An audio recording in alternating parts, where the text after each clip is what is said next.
Hello guys, welcome to cooking with Geetha. நம்ம சேனலை subscribe பண்ணி வச்சுக்காதவங்க சப்ஸ்கிரைப் பண்ணுங்கள். நான் இப்போ பண்ண போகிற ரெசிபி ஒரு குருமா ரெசிபி தாங்க. சப்பாத்திக்கு, சாதத்துக்கு எல்லாத்துக்குமே அட்டகாசமாக எனக்கு தெரிஞ்ச ஸ்டைலில் நான் பண்ணியிருக்கேன். அது எப்படி பண்ணியிருக்கேன்னு உங்கள்கிட்ட ஷேர் பண்ண போகிறேன். பார்க்கவே நல்லா அட்டகாசமாக இருக்குது பார்த்திங்க. அதே மாதிரி தான் டேஸ்ட்டும் அவ்வளோ அல்டிமேட்டாக செம்ம டேஸ்ட்டாக இருக்கும். வாங்க அது எப்படி பண்ணலாங்கிறத சொல்கிறேன். முதல்ல பட்டாணியை 4 hours கிட்ட ஊற வச்சுருங்க. நைட்டே ஊற வச்சாலும் ஓகே. ஊற வச்சுட்டு நம்ம அப்படியே வேக வச்சு ஒரு 2 விசில் அளவுக்கு வேக விட்டு எடுத்தால் போதும். பட்டாணிங்கிறதுனால நம்ம சீக்கிரம் நிறையா ஊற வச்சிங்கன்னா உங்களுக்கு 2 விசில் விட்டால் வெந்துடும். வெந்ததுக்கப்புறம் நம்ம எப்படி பண்ணலாங்கிறத சொல்கிறேன். ஃபஸ்ட்டு 2 விசில் வரட்டும். உப்பையும் போட்டுட்டு வேக விட்டுருவோம். வெந்துருச்சு, எடுத்துருவோம்.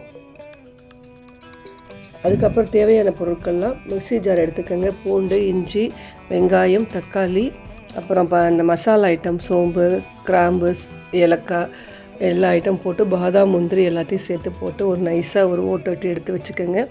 அரைச்சதுக்கப்புறம் அது குக்கரை போட்டுருங்க. எண்ணெயை விட்டுக்கங்க. கொஞ்சம் நெய்யை சேர்த்து ஆட் பண்ணிங்கன்னா இன்னும் டேஸ்ட்டு சூப்பராக இருக்கும். அப்புறம் மஞ்சள் பொடி, சோம்பு, வெங்காயம் எல்லாத்தையும் நல்லா வதக்கிட்டு அரைச்ச விழுதுருக்குங்க அதையும் சேர்த்துருங்க.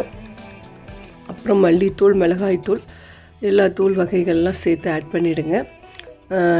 ஆட் பண்ணிவிட்டு கொஞ்சம் லைட்டாக உப்பையும் போட்டுட்டு இந்த பட்டாணியும் போட்டுட்டு வெண்ணெய் பட்டர் கொஞ்சம் ஆட் பண்ணிவிடுங்க. சூப்பராக இருக்கும் டேஸ்ட்டு. இந்த பட்டருக்கு தான் உங்களுக்கு அந்த ஹோட்டல் ஸ்டைலில் அதே சுவையாக இருக்கும். அவ்வளோதாங்க, சட்டுன்னு ஒரு குருமா ரெடி ஆகிடுச்சு. கண்டிப்பாக ஒரு மாதிரி இந்த மாதிரி ட்ரை பண்ணி பாருங்கள். பிடிச்சிருந்தா லைக் பண்ணுங்கள், ஷேர் பண்ணுங்கள், மறக்காமல் சப்போர்ட் பண்ணுங்கள். பாய்.